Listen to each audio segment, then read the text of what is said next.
Hey, Gwilyn, you all right, mate? Yeah, very well. How are you? Yeah, no, I'm not too bad. Are you a bit nervous about all these funny things flying around in the sky? Yeah, what are they? I think they're aliens. They're aliens. Well, I thought because you're such an august patent attorney and you're all over tech and stuff like that, you would know if they were of this world.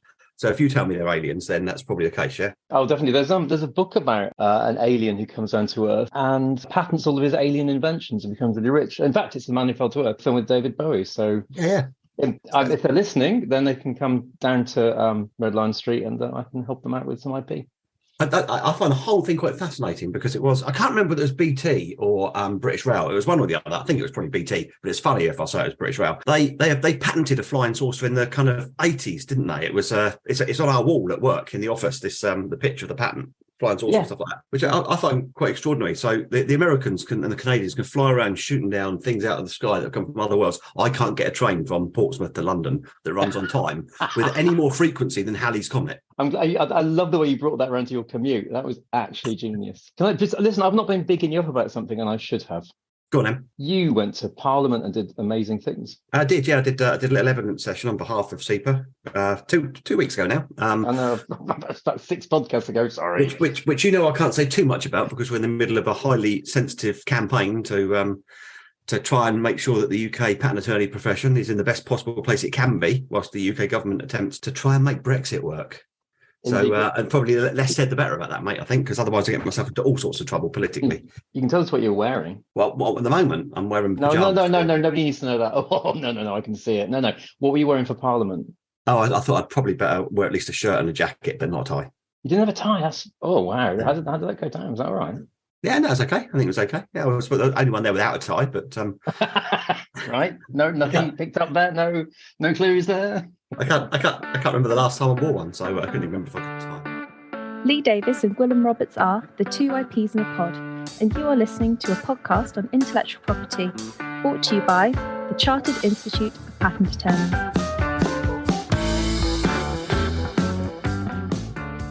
Should we crack on? Because it's a bit rude, because our guest this morning is on the other side of the world, where they may or may not be experiencing funny flying things in the sky, and maybe we can find out. So I'm going to ask Ollie to jump on. Ollie Horn. Ollie, welcome to the podcast. How are you, mate? Hello, I'm good, thank you. Thank you for inviting me on. Yeah, you're more than welcome. And we're quite nervous because we've never had a proper professional on the podcast before. So right, okay. Well, I'm quite nervous that I'm going to be exposed as an absolute fraud. It's been 10 years since I've had anything really to do with the law.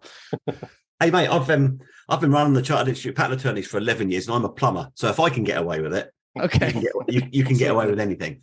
Very good. Do you fancy doing us a little introduction? Tell us a bit about who you are and how you got to where you are. Sure. So, right now I'm in Perth, Australia. It's absolutely scorching hot, and I'm here for the Perth Fringe World Festival, and I'm here as a comedian. But in addition to performing stand-up, I also co-run a production company which involves putting on format shows, so kind of panel shows, game shows, that kind of thing. That's potentially something we might be talking about. That how copyright law protects them or doesn't. And yeah, so my background is I read law at Jesus Oxford, law and French. Spent a year in France where I spent most of my time learning IP law. Then I did a master's in Japan at Kyushu University, where I specialized again in IP law, that time in trademark law. And then I ended up doing all sorts of things involving starting a startup. And I was in the world of startups and venture capital for a bit. And then I decided to double down on being a clown. And so I mean, that's quite a shift. I mean, I've always thought I've had quite a bonkers career shift, having started off life as an apprentice plumber in the 80s in Portsmouth, and then through a large series of accidents that resulted in me grabbing a degree and 2 masters and stuff like that along the way, which is daft considering where I started out running the Chartered Institute of Patent Attorneys. That sounds reasonably daft. But becoming a dafty comedian when you've got a serious gig going on, how's that happen? I know. Well, it's funny. I've started writing a routine about how now all my friends are, very successful barristers or doing very well in magic circle firms, and I've kind of can see what my parallel life would look like and also how much I might earn. So I've realized that I might be actually subsidizing every gig I'm doing on behalf of the audience. They might be paying £20 a ticket, but I'm also contributing the work that I'm not doing as a lawyer. But I honestly, I do it for the lifestyle. I absolutely love traveling, and I'm 31 years old, so I'm really in the business end of my late 20s. So I really want to make the most of it and travel the world and have a lot of fun. And that's exactly what I'm doing. Before we get into the kind of like the clunky IP stuff and the like, we probably ought to at least put on record that you and Gwilyn went to the same Oxford College, because he won't forgive me if I don't mention that he went to Jesus as well. Yeah, well, it normally takes me a little bit longer to bring up in like conversation that I went to Oxford, but I'm glad that we got that out of the way now. I think we are 60 or 70 podcasts in, and this is my first time, Lee, so I've done all right. I've held back. Yeah, no, you've done all right. And what a lovely place it was as well. That bar, that dark little cellar of a bar, was that popular when you were there, Ollie? Not only was it popular, it was actually, if you remember, below the law library, or maybe the law library wasn't there when you were there. And then my bedroom was above that. And I do remember I had a routine in first year where I would get a pint, bring it to the law library, finish an essay, and then go to bed. And now he's not a lawyer. Yeah, can you believe it? To be fair to Gwilyn, the law library was there when he was there, but there were considerably fewer books. Oh, there was hardly any law back in my day. There was hardly any law, honestly. We're just kicking off. I've got loads of questions that are not about IP or anything. Lee. Go for it. Unusually, normally Lee kicks off and I join. No, go on, mate. It'd be quite nice for you to drive for a change. Oh, thank you, I think. How's your languages, first of all? How's your French and your Japanese? French, not bad. I've just actually finished working on a French format with my production company. So I spent a couple of weeks in Paris, and I actually had to tech a show in French, and it was one of the most stressful things I've ever done. Far more stressful than actually being on stage. So yeah, French I've just about kept up, and my Japanese got really good because I did my master's was a bilingual program, so I had to write my thesis in Japanese. I did a bit of teaching of European law in Japanese, which was an absolute disaster. And actually, I remember it being just before the Brexit vote. I think I taught a class on EU law, and then the Brexit vote happened, and then I thought, well, okay, sod this. So, but the Japanese, I ended up performing stand-up in Japanese. That's kind of how I got into comedy. I did light entertainment in Japan, and because I was kind of doing a little bit of kind of commentary stuff, I did a bit of radio, and then I slowly kind of fell into the world. So yeah, at the time my Japanese was pretty good, but now, yeah, I don't really keep it up. If ever I went to the legal profession, I would obviously put that I can speak Japanese and French on my profile, like everyone seems to do. And then when push comes to shove, when they actually have to speak the language, they'll make some excuse as to why it's actually preferable to continue in English. But so hang on, you did stand up in Japanese? Yes, yeah. Well, because stand-up didn't really exist as an art form in Japan, in Japanese, but there was a bunch of Japanese comedians who I made friends with who had done stand-up in English and we're kind of trying it in Japanese. And so we tried to put on these shows, but Japan doesn't have a tradition of stand-up. They have a tradition of rakugo, which is kind of sit-down storytelling comedy. They have a tradition of manzai, which is double-act comedy, but they don't have this idea of just one person with a microphone essentially working with the audience to create the laughs. So the special thing about stand-up and why it needs to be live is the audience provides live feedback. You know, it's the audience that kind of filling in the gaps of where the joke might be. You know, often we're making implications and it's up to the audience to, the reason they're laughing is because they find it satisfying that they've solved the puzzle. And that kind of stand-up didn't really exist in Japan. When we tried it as non-Japanese people, the audience couldn't really believe what they were seeing. Most of my heckles were grammatical corrections when they thought that my puns were just mistakes. One of my lads, my many children, one of them actually did a gappy year in Kobe. Oh, lovely. Yeah, really nice. Yeah, he loved it there. And he met up with a Japanese mate of mine who I've known for years, who was actually IP judge, weirdly enough. I'd been in the UK, went back up, they joined up. They went to see stand-up, but in English, but in Kobe. So it must maybe more of an expat vibe. I would have known exactly who those comics were. I know really? the person. I was wondering, I was thinking if it's a very small world. I can tell you exactly who they would have been. They run a club in Osaka. Yeah. There you go. But he said that he went with this guy. The judge guy is fantastic. I won't name him just in case. He's a fantastic bloke, beautiful English, lovely person. But he'd never seen stand-up before. And I think it's slightly observational or something. So it's all that sort of thing. You know, when you open the fridge and you get to the back and you're waiting for the punchline, Brits, the Japanese guy was shouting, yeah, do, yeah. No, he was joining in the conversation. So he's getting feedback, but not quite the way. Yeah, totally. Yeah, no, I get it. But I mean, it is very, very interesting that people often ask me that question, you know, what's it like performing in different countries? Because I've performed in lots of different places and obviously in different languages. Generally, the sense of humor is the same. You know, we laugh for the same reason because of presumably some biological or evolutionary release. You know, there's obviously some reason that we've been caught by surprise, caught off guard, and then we need to let others know, right? That's why stand-up's funnier when you're part of a group of people, right? It's a different experience watching a movie by yourself than with others. So there's obviously something that connects us. But that idea of like the vehicle right? What is the thing that transmits that humor? That does vary hugely between country. That's one of the things. So sorry, Lee. I'm really carry on, mate. Carry on. I'm really happy because in our profession, weirdly, Ollie, a lot of us do a lot of business travel in Asia because a lot of patents come over here from Japan, from Korea in particular, and also from China. Right. So we spend quite a lot of time out there, and you spend a lot of time out in the evenings, chatting. It's really lovely, really sociable, and really good insight into how people actually relax a bit. Sometimes the conversation gets a little bit stilted. So one of my things to get conversations going is to actually ask to swap jokes. Nice. I've always struggled because you can't do plays on words, which knocks out a vast number of jokes. But one of my favorite ones was actually I got a translator to translate. Do you know the joke about the wide-mouthed frog? Yeah. No, I don't. You frog, or you walk around the jungle like that. And it's a long joke. And then the punchline is he changes his mind. Anyway, it's a really stupid joke in English. What a shame for the listeners that they can't see your faces while you're doing that. It is fantastic. Translating into a foreign language is one of the funniest things I've ever seen. I can imagine. It was absolutely fantastic. But yeah, I can imagine. I've got more I've got more stories. No, please. But it's not my podcast. It's his podcast. Today is not the day for you to be doing your jokes. Sorry, we have a professional one. Shut up. Yeah. I was just really excited about the whole thing. Well, I didn't bring jokes with me, and whenever anyone asks me for a legal joke, I'll say, "Well, I did write some jokes about copyright, but I won't tell you them because you'll only steal them." I do have a patent attorney joke, but I probably shouldn't tell it. I'll do it at the end, Gwilyn, just for you. Should we try and cut to the IP bit? Should we sort of try and talk a little bit of IP-wise? Well, first of all, thanks for coming on, Ollie. This came about because I think I've probably either dropped you a tweet or DM'd you or something like that, and you very kindly entertained me and replied, which few people do on Twitter with me for some reason.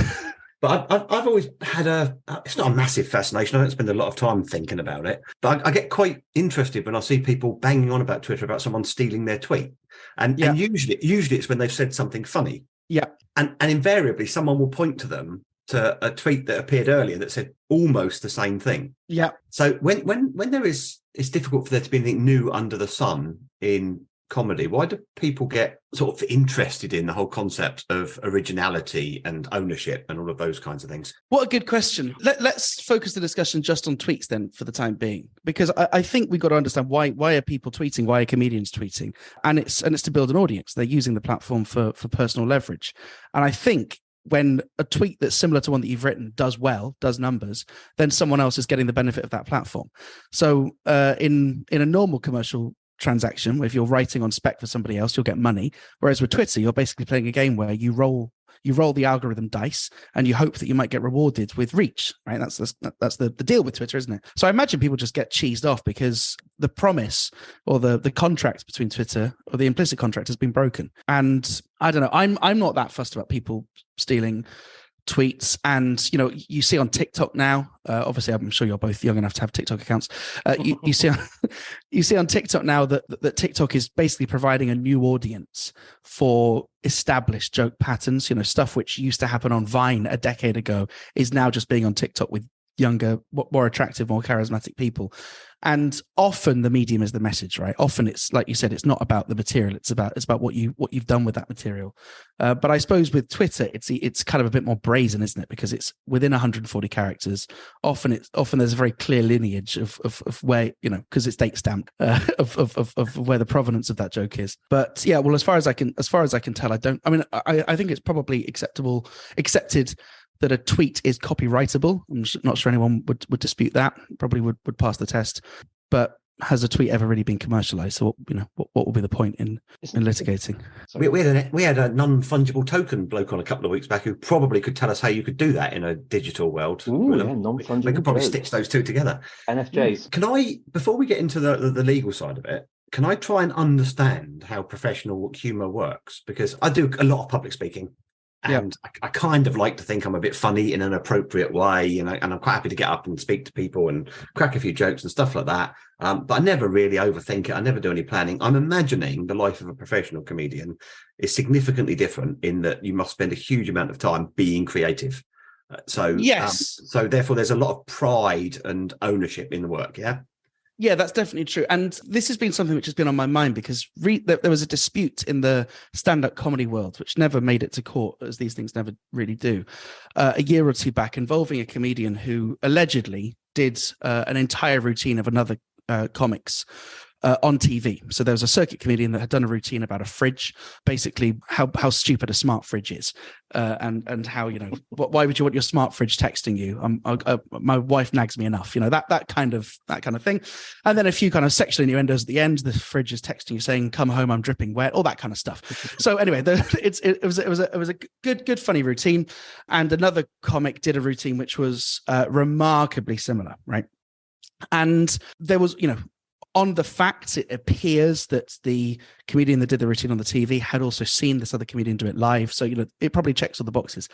What was interesting, right, is to someone who wasn't from the comedy industry, you probably would have a higher chance of going, well, that could be parallel thinking. It could be, well, the idea of a smart fridge being annoying, that might be something, that might be something from the common pot. And also they would use a couple of different examples, maybe like a different shop that you bought it from or that kind of thing. But I strongly suspect if that ever went to trial and an expert witness was called in the form of a comedy writer, that would probably change the mind of a layperson, because comedy writers think in terms of progressions of ideas. Our job is basically about forming connections between two incongruous things. Yeah. And the way that we arrive at that when you see the end product, it can kind of seem obvious. What we see is about 200 or 300 other parallel universes, which we have experienced ourselves, because our job is we go out to a comedy club 5 or 6 times a week, and I will try all of those different iterations, and I will feel it viscerally when it fails. Yeah. And so, and so what that means is when you end up landing on the right formulation, it really must feel like, a basketball player hitting just a perfect strike. It has a special kind of timbre. And so you end up only really being able to use that scaffolding of ideas. And even if when you do end up performing a routine that you've settled on in a comedy club, of course there'll be variation. And of course you might change certain expression or wording, or you might make some local references or make a different callback or cut out some bits if you think that it's too rude for that night's audience or whatever it is, right? But that kind of, those moments, those kind of like lily pads, which once I get there, that's really going to resonate with an audience. And once I get to that point, that's definitely going to link back to that first part. That kind of progression of ideas is something that happens due to the unique nature of how stand-up is written, which is not pen and paper linearly and chronologically, but we try 1,000 different ways of doing it, and with no particular order, a bit of a scattergun approach. And then slowly but surely, after literally hundreds of outings, I think my first Edinburgh Fringe show, I must have previewed it over 60 times. That's an hour show, right? Over 60 times. The process really is wait until the formulation kind of comes accidentally. And then the skill of a comic is just as you do it for longer, you tend to get better at avoiding the really bad ones. But I think even the most experienced comics would never be able to tell you that they have a sixth sense on how to strike pay dirt every time. I saw Milton Jones do this live, if you like, in person. Yeah. We have a guy on the South Coast who runs a comedy club, and in the main it's for breaking upcoming comics. But a lot of the established comedians on the circuit. What's the club called? So it's James Anderson, South Coast Comedy Club. Okay. And so most of the established comics who've at some point appeared there always come back and do him a favour. So Milton Jones appeared at our local village hall. There's about 70 people there. It's not a big audience. Nice. He showed up and he's joking about he's come to the Horndean Super Bowl and all this sort of stuff. At the last 10 minutes of his routine, he just gets a notepad out. And he said, I was sat on a train with a bloke the other day and he was trying to fire one-liners at me. So let me read some of them, see if they work. And he's just working, and it's clear it's his own material, and he's reading through them. Yeah. And if it works, he puts a tick against it. Yeah. Yeah. If it doesn't work, he throws it away. So the last 10 minutes of his set was effectively him saying, "Hey, look, I'm just going to try some new stuff out." And so I get that entirely how that works. But of course, what he's doing there. Having that notebook and pen provides a kind of a performative safety net. Yeah. Right, because if the joke doesn't land, he can get a laugh by crossing that joke out off the list. And also, it wasn't mine. That was the bloke on the train. Yeah, exactly. Yeah, very smart. You said that didn't ever go through any legal process. That little dispute that you talked about.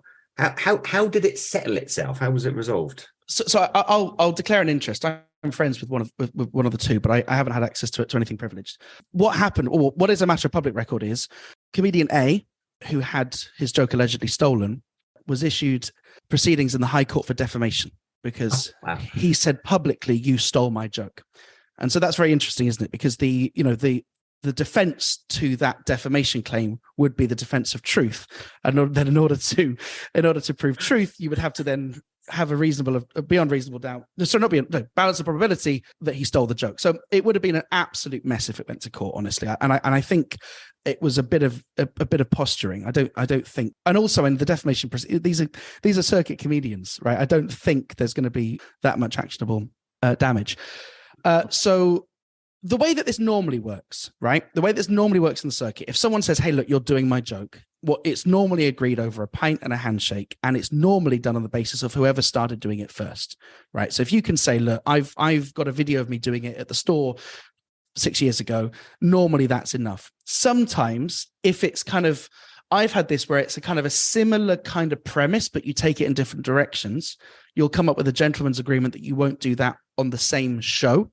So, for example, if I was the opening act and I did a show about how Disney's sexist, right? And then the comedian after me also had that same premise that Disney's sexist, but used different films and used different characters, the audience will probably find it a bit boring, right? So sometimes you just kind of have an agreement. Well, we go in our own direction, but we accept there are jokes. This one, I think, the reason why I think this struck a nerve was because it was done on television, and once a joke is done on television, it's slightly more in the public consciousness, which means that it's even harder to do it in a club. And the worst thing really that you can be accused of by an audience is that you're the joke thief. I've heard that joke before. So I'm not sure that settled. Yeah, I'm not sure anyone really got what they wanted. It's a funny odd thing because you can't really. What's the point in saying, well, I'm going to get an injunction for you to not do that joke ever again? It's like, well, it's been done on TV now. The genie's at the bottle. Also, the joke's not worth that much money, right? If you're paid for a day in a writer's room, you're looking at hundreds, not thousands of pounds of remuneration. So, the currency of that joke really is how you exploit it yourself. That's a really good observation on the kind of the remedies available and the benefit of doing all of it. There's been lots of course about people pinching hooks and bits from songs and stuff like that recently as well. And most of the time it doesn't matter. And then you get a massive hit and suddenly, as you said, then the money changes completely and it's suddenly worth taking it all the way. But the kind of the agreements you're talking about, how it should be done as much of the time as possible. Yeah. And of course, you've got that thing in the Copyright Act. That's not my strong point, but you've got the moral rights point as well, haven't you? So anyone ever try that one? Can I have the moral rights to this joke? Well, it was definitely, I'm sure it was raised because you've got the moral right of attribution, right? And so the idea that basically you're associated with this routine. Now, I think that the kind of moral rights question comes in with these kind of tribute acts. There are people that make a full-time living doing something like a Peter Kay tribute. So it is just a fat bloke saying garlic bread, but people do nevertheless seem to pay money for it. We're all laughing because it is that funny, but yeah. And so I don't know. I've heard rumors that for Peter Kay, he has tried to stop it. Apparently, Peter, I mean, this is all, obviously off records, just circuit rumors, but apparently he's not been too happy that there's people doing it. But, the kind of counter argument is, are you really taking anything away from, you're selling out arenas, having a bloke doing 120 people above a working man's club? What is actually the point in stopping it? And these people might never have made the trek to the O2 to watch your show anyway. So what's the point? But I know also John Cleese has tried really hard to stop the Fawlty Towers dining experiences. I mean, he's got the most divorced man energy on the entire planet. So I've got no doubt that he's employed really smart lawyers to do that. The Fawlty Towers coming out again. Have you seen they're going to reboot? Well, apparently that's a rumor. I can't just. There's something to look forward to. Manuel won't be involved. He won't have the papers because of Brexit. And he's dead. That's been the most significant disadvantage.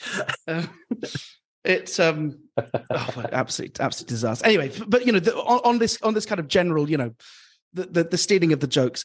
The reason I think why it really bothers comedians is it takes us such a long time to write a joke, and when you end up with something, Chris. So the kind of the opening joke of my latest show, the one which I've just finished touring, is I say to the audience, "Good evening, I'm tall." It's the very first thing I say. "Good evening, I'm tall. I'd like you to acknowledge that I'm tall because for the last 18 months I've had to do all my gigs on Zoom where I've just been fat. but here tonight I am tall and fat, which is aesthetically better. Right now, that kind of observation of, you'd look fat on Zoom because you can't see your full body.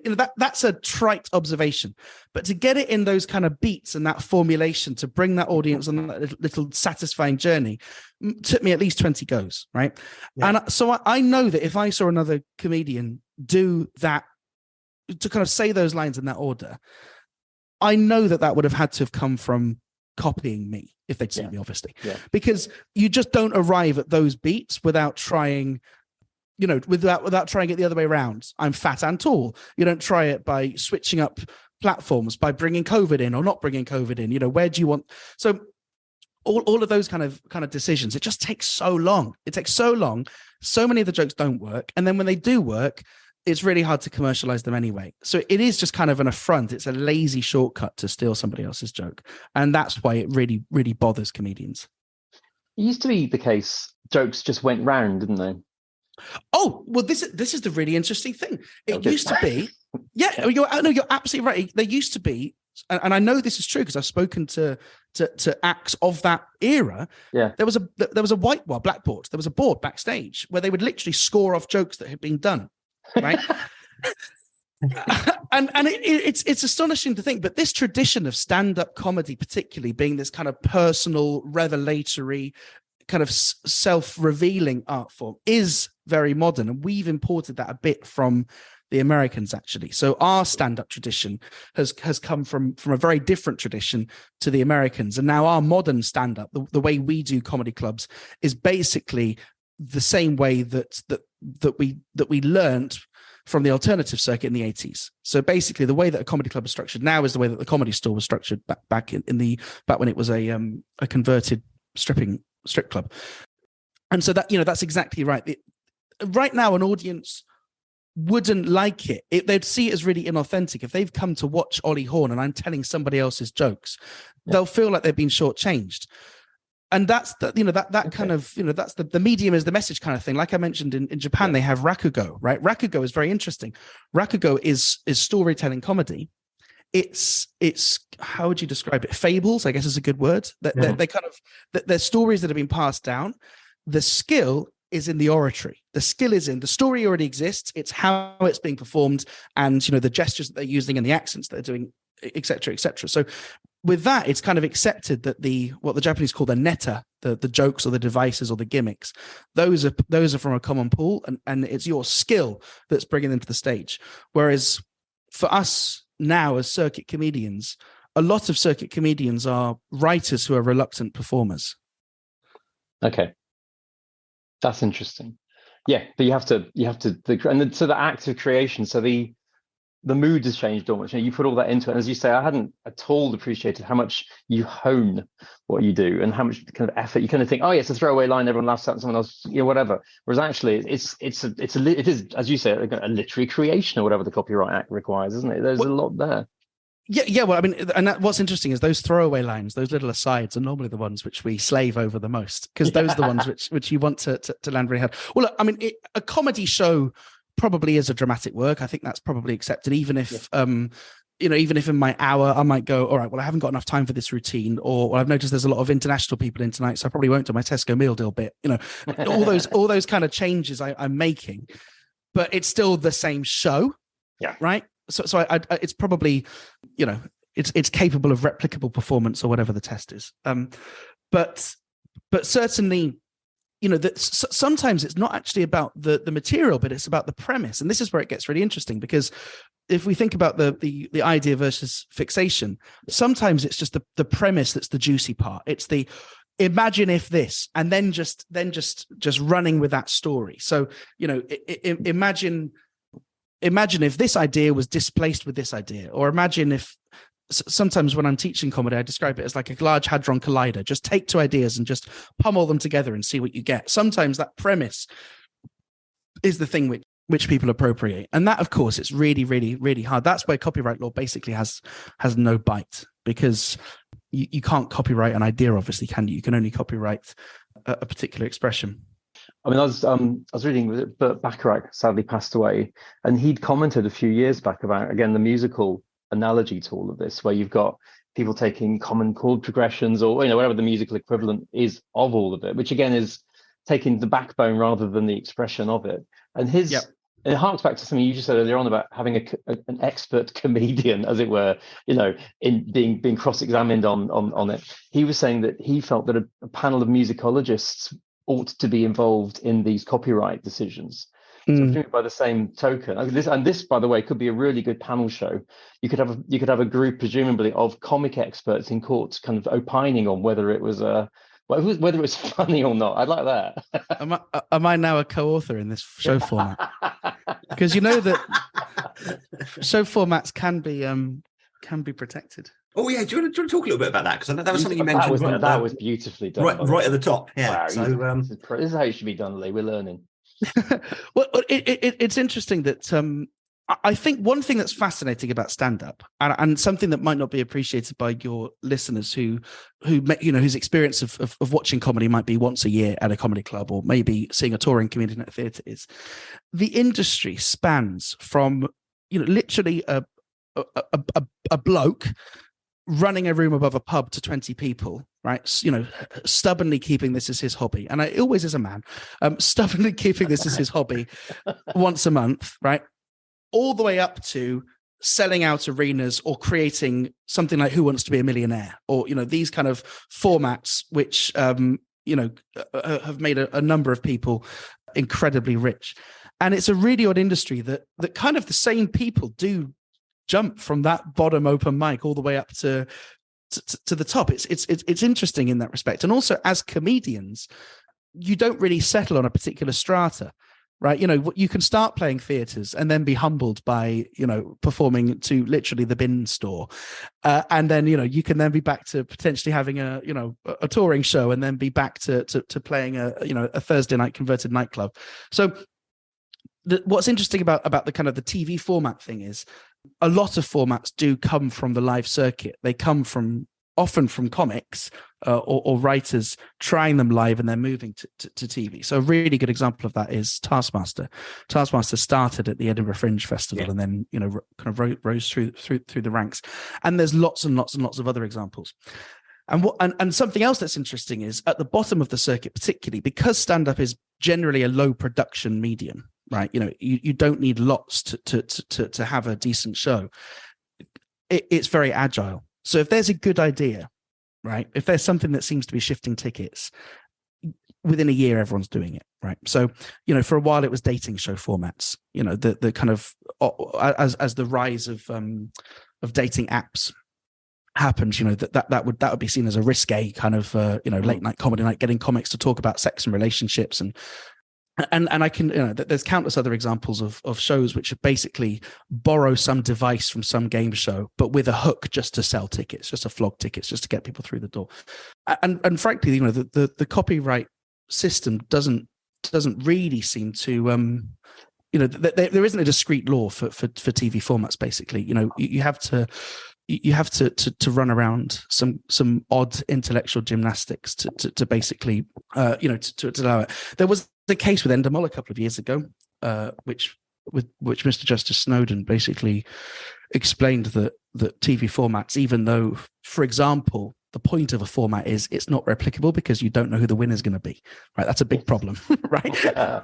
Like if you knew who the winner was going to be, then you'd be in trouble. So, although there's a couple of big issues, in this case at least, I don't remember the name of the case, but in this case at least, it was more or less agreed. But I don't know. I kind of want. I was wondering if we could open up the discussion. Do you think that do you think that this is actually something which copyright law should be dealing with, or should there be general copyright law should deal with, or should there be discrete protection for these kind of things?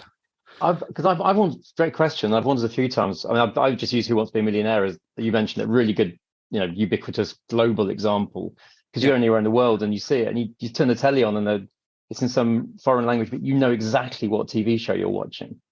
Exactly, because it's got a kind of a DNA. And what's interesting is it's not the same presenter. Often the studio looks slightly different, but it's really subtle stuff, like the way that the lighting changes, right? They won't be the same lighting fixtures. They might not even be exactly the same color profile, but there's a certain movement, right? And they call it the Bible. There will be a production Bible.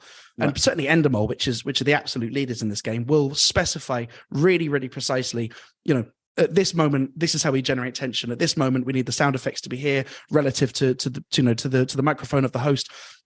All of this stuff is really spelled out. But like you said, it's really hard to say exactly what it is, right? It's really hard to, there's kind of like a kind of a Plato's cave kind of, that obviously looks like Who Wants to Be a Millionaire, but I couldn't exactly say why, right? Because the titles might be in Chinese, or the soundtrack might be the same, but you only heard a little bit of it. Yeah, and I suppose what's interesting is once you've got it right, it's kind of what IP law is for, or at least what copyright law is for, which is it's about distribution. Right, like my kind of general theory is copyright law is not really for artists. It doesn't actually incentivize me to create, but it does incentivize a whole industry around me to provide a platform for me and to try and push me to a wider audience and to monetize what we do. And these formats, once you've hit pay dirt, you can do the same thing in like 100 different jurisdictions and translate it. And this is something that Britain used to be really good at. Right, we've got a lot of talent in this country, and we used to be shipping formats and TV shows all around the world, and we don't as much. Taskmaster being a really good exception. Yeah, it's interesting, isn't it? Sorry, Gwen, I'm talking over you there, but I'm going to carry on because you've been talking too much. Ollie used a word that sent me hurtling back to my youth earlier. You just used the word runaround. And I was a contestant on the Stan Boardman version in the early 80s or something like that, I think it was. So I've had my moment running around, and then I watched Bridge of Lies, and Bridge of Lies just seems to be run around in slow motion with adults, where adults walk very slowly to the answer rather than running to it. Yeah, and so many of if you look on Dave at the new panel shows, so many of them are just a game from an old-fashioned TV show that's been rebranded with new. And it's interesting that in America they've got an association. It's called the Format Recognition and Protection Association, FRAPA or something. Sounds a bit pornographic, but that I don't think that organization's got much bite. But it's basically it's a registry, and I know that IP lawyers love registers. But again, it goes back to this question of what are you actually registering? What is it what is the boundaries of that format? But certainly, I've been thinking about this a lot at this Fringe festival. At Perth Fringe, there must be about 50 different format shows that are going on, of which there'll be a whole bunch of copycats, some original ideas, some which are going to end up on radio and TV, some which aren't. And there's a real problem, I think, of customer confusion. And so maybe this is a slightly more trademarky problem than it is copyright problem, but audiences often, because they're not that sophisticated, they're not regular comedy goers, they're going because it's a festival and they're buying a ticket to the first thing they see. Probably there's a fair chunk of people who are going to a show that looks vaguely similar to the one they've seen before, or there's someone that runs a Best of British showcase, or rather they have done for the past 10 years. Now there's about 10 of them. So there's loads of these so-called Best of British showcases at the festival. All the acts end up doing them all anyway, and the people that are buying the tickets don't really know what they're buying. But I think if there was more stronger protection at the top end for formats, that would trickle down to the bottom end, to this grubby end of the circuit, and probably audiences would have a better time of it. So just thinking about the IP bit quickly, and to be quite clear, I'm a patent attorney, so I mostly do telecoms patents, so I'm a little bit off, out of my safety zone. So you'll just be phoning this answer in then. Dial it in. I think the big ones there's ways, as there's ways of protecting it, either through the kind of the look and feel, or the branding, or all these bits and pieces, and all these kind of peripheral rights. Peripheral get punched by a lawyer, but passing off and and the equivalence, unfair competition in different jurisdictions and things. But as you say, that's not going to trickle down to the bottom, because the basic idea, hey, what if we just ask 15 questions, getting more difficult each time, and then you get a couple of lifelines? You can do that in different ways. There's no way that in the end you'll be able to stop someone if you fiddle with all the other details. It would require something else. But the problem is, it would require an extension beyond what copyright law says, because you could definitely make a film about a wizard school. Of course. It's the same sort of thing. I don't know. In other words, there's I suspect currently, right or wrong, the law is going to require a lot more money to have been put in to get the production to a point where you can watch it in any country and say, I know what that is. That's Who Wants to Be a Millionaire in Japanese. Or whatever. Precisely. And that's also, I think that's the way that this problem is often solved, that you make your production. Well, there's two things, actually. Firstly, there's the kind of bottleneck that if you were the first to do it. So I've got a friend who has a format called Joke Thieves, which has just been optioned for TV. Maybe I can't say that, but I just did. It seems I can. I just tested it. Looks like it just happened. But it's a wonderful format. The premise is so beautifully simple. Comedians do each other's routines. Right now, doesn't that sound just tantalizing? And it's just boring. I've done the show at the festivals a number of times. It's great fun as a comedian to do. The audiences love it.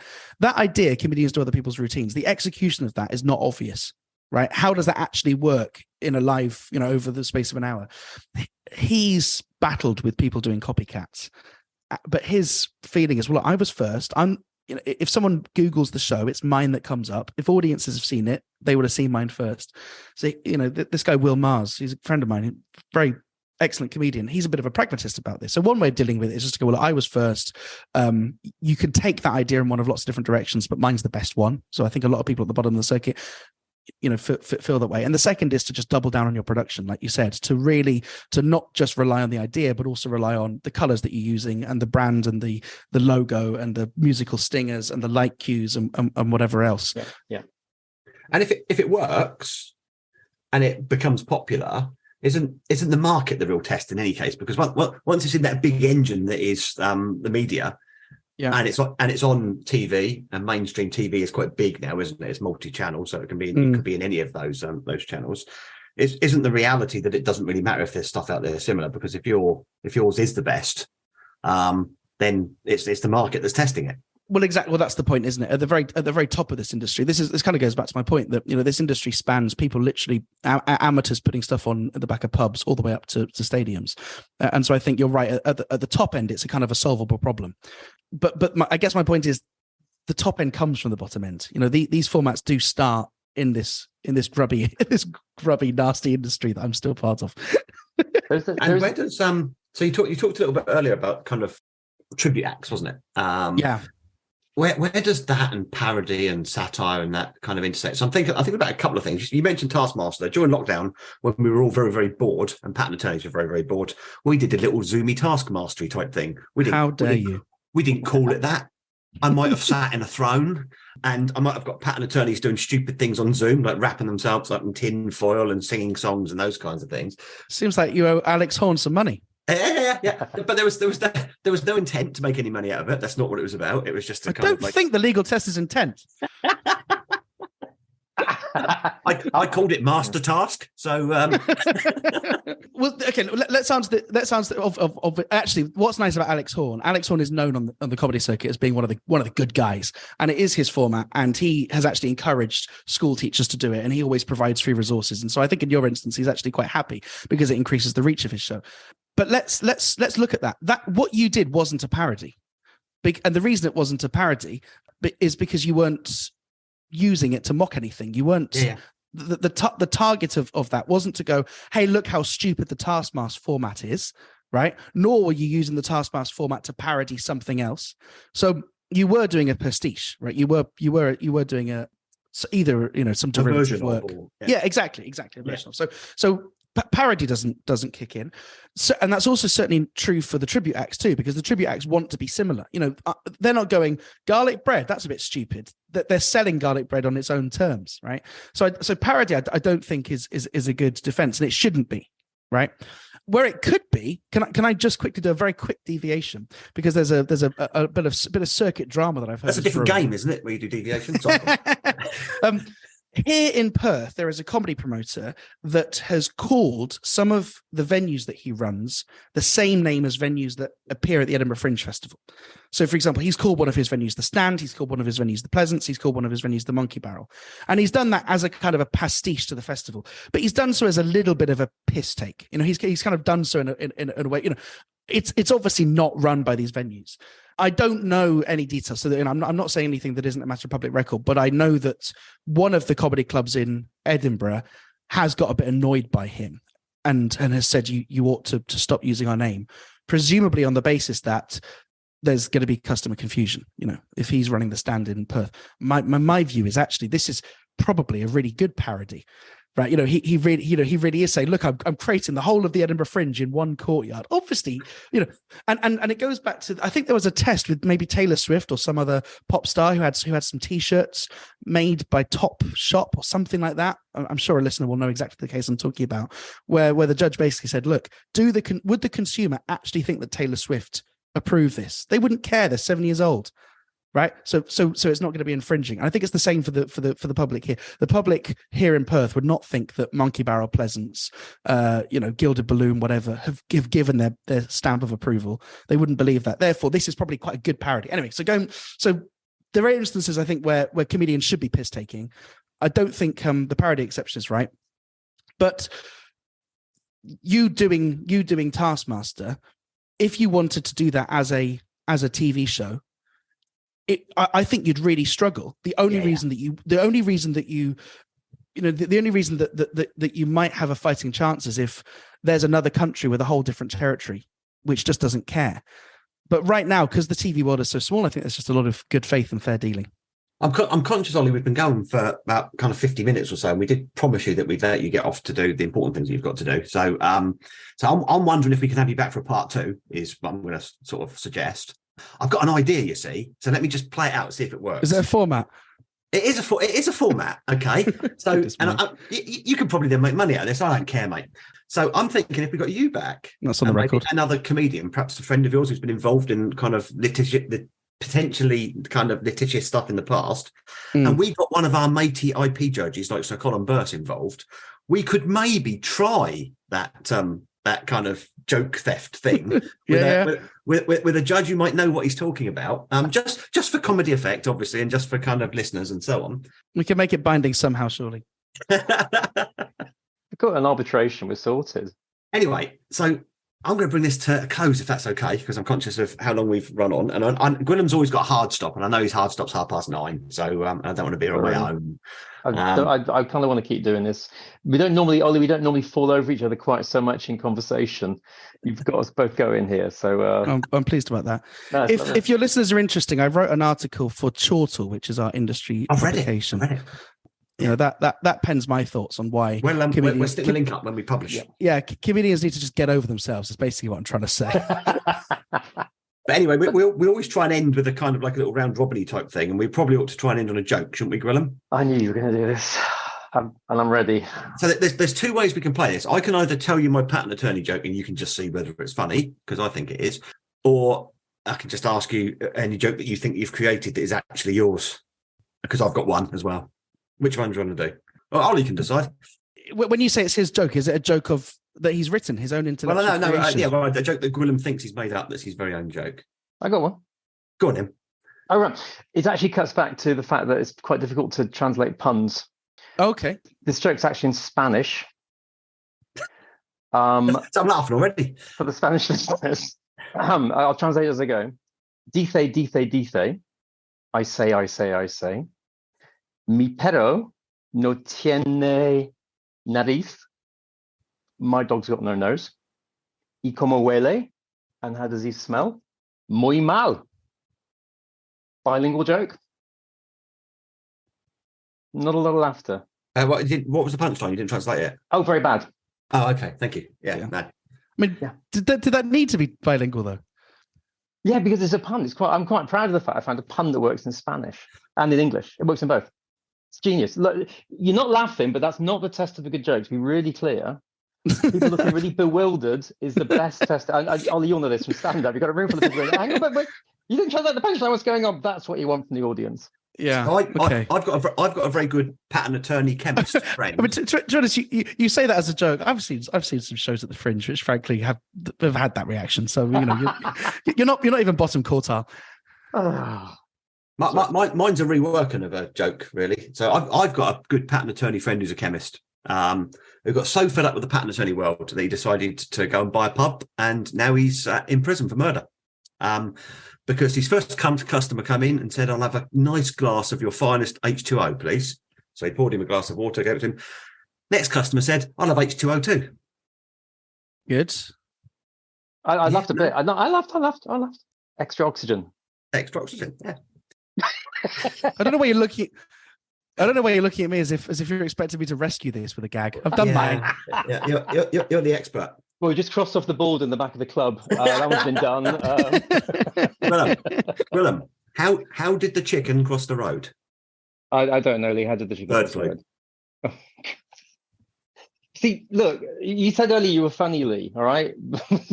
Now we're here in the reality. I said I'd try. Ollie, thanks for unless you've got a joke for us, mate. No, we just take over.